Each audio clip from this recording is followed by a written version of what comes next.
Hello there, it's NOOCH, and we've been talking a lot about Update 9 that's coming up here in a couple of weeks at the end of April. But I want to explore maybe what Update 9 might be able to do for LEGO Legacy Heroes. Where are we in the game? Where have we been for a long time? And where might we be going in the near future with this big, it really is a big update with a lot of changes. It's kind of a massive forward shift for LEGO Legacy, and let's talk about what that might do for the game.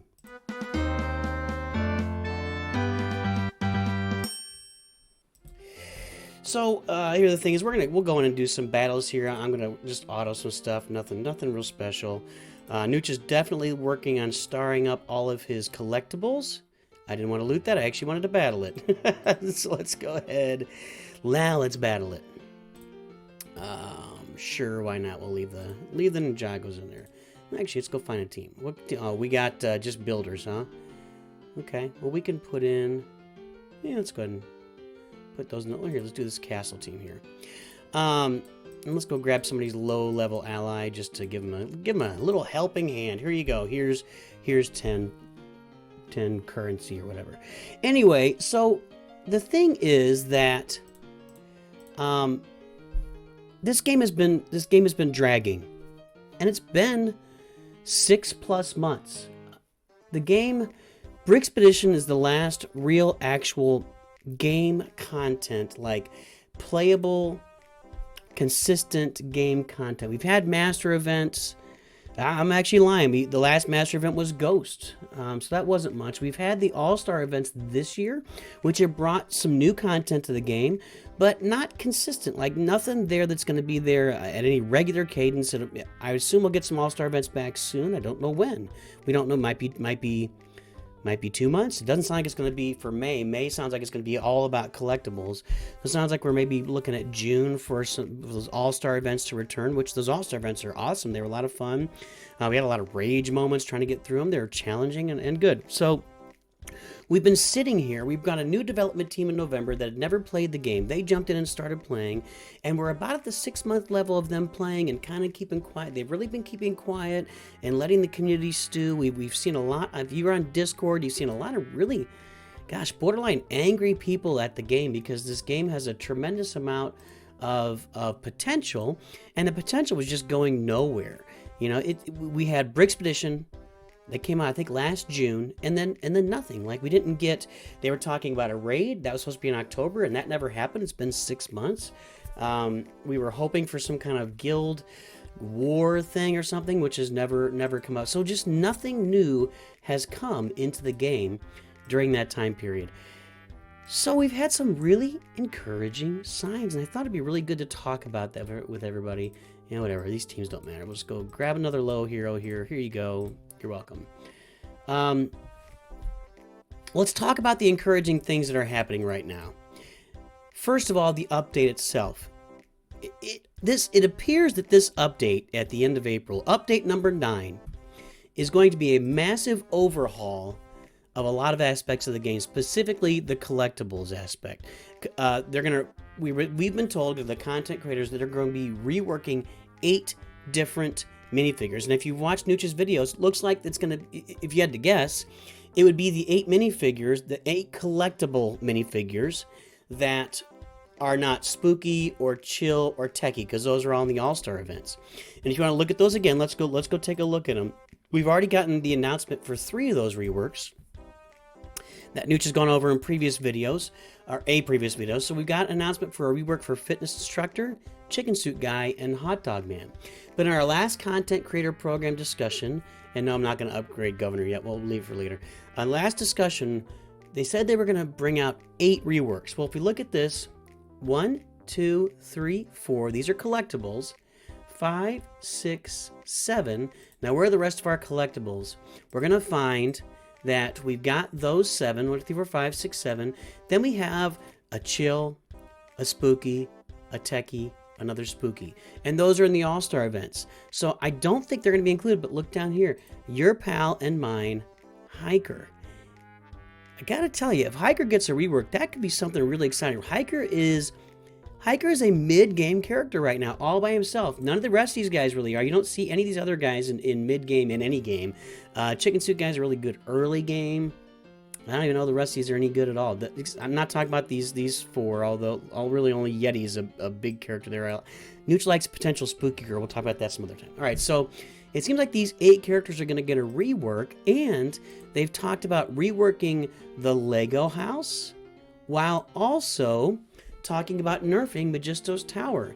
They're going to launch a new game mode, which is tournaments.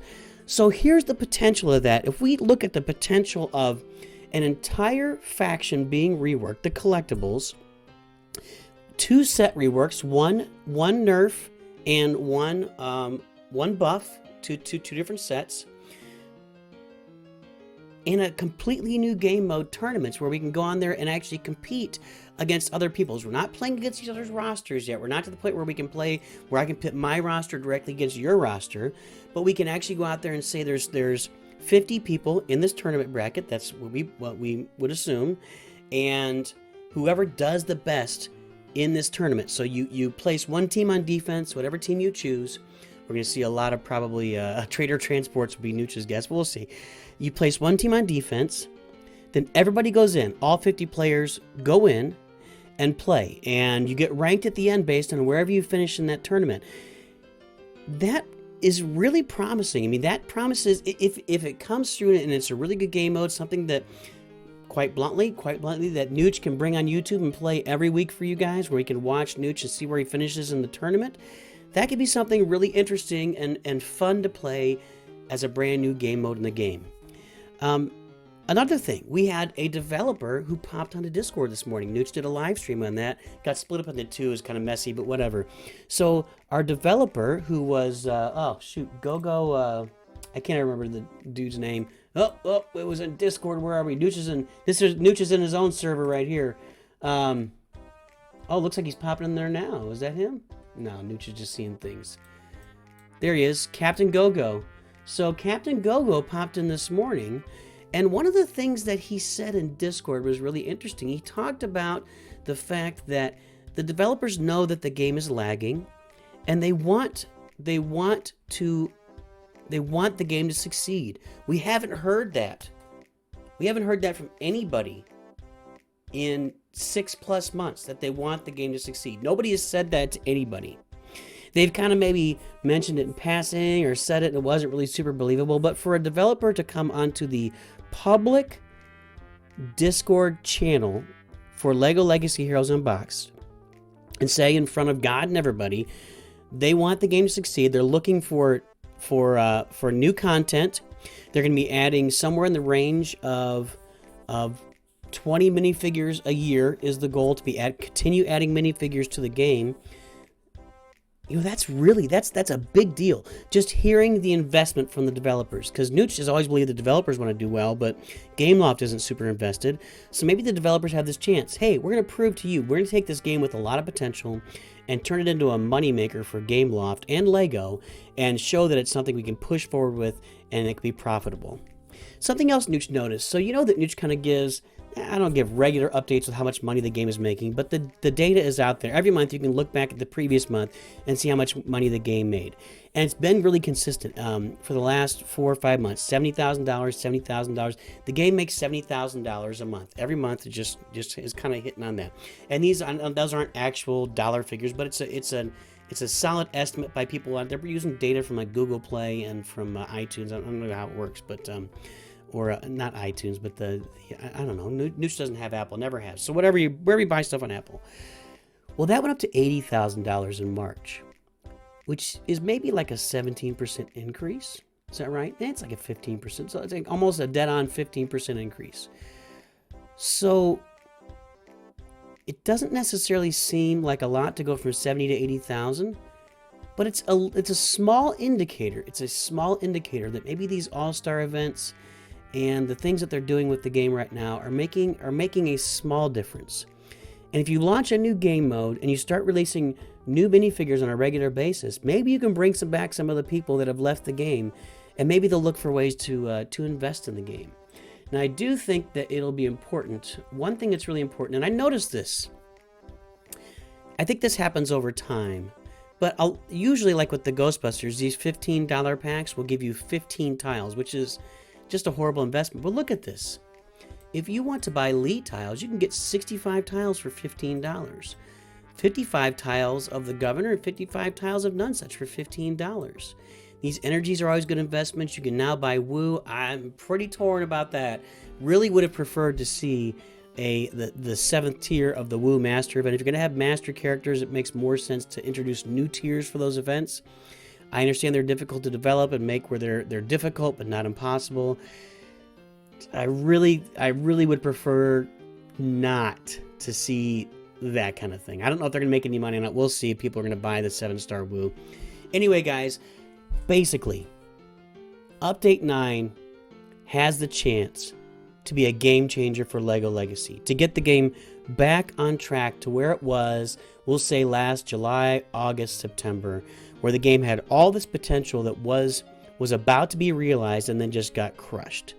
So if this update, it really brings something about it. Tournaments is a lot of fun to play. If these new minifigures really show a lot of promise, if we see a lot of balances starting to happen, more reworks, more minifigures coming into the game, more content, it may be in the long run, we'll look back at this Update 9 and say that was the point where the game, a year in, after some real definitive stalls, that's where the game turned the corner and became a game that a lot of people wanted to play, and a game that proved that it could last for years and years and years and have a big audience and make money for the company while also providing a lot of fun for free-to-play or cheap-to-play players.